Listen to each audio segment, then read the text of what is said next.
свежего воздуха.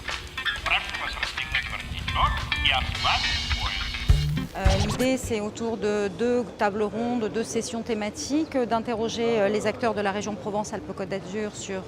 les projets qu'ils mènent en Méditerranée et plus particulièrement la manière dont aujourd'hui, au regard des nouveaux contextes dans la région, ils peuvent faire perdurer leurs projets.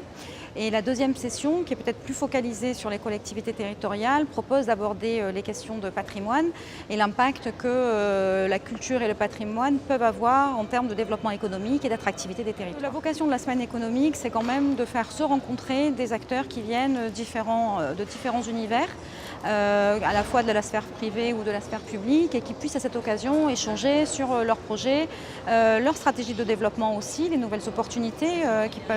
y avoir en termes d'alliances, de partenariats.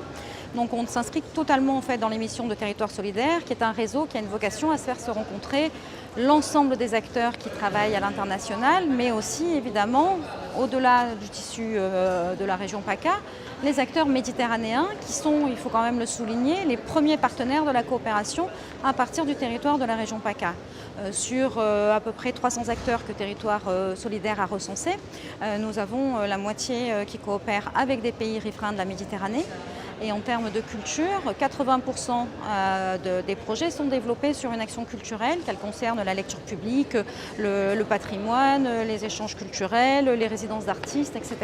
Donc on avait tout à fait notre intérêt et notre légitimité aussi, bien sûr, pour être dans cet événement que Marseille accueille donc une fois par an et dont nous sommes toujours très fiers de participer.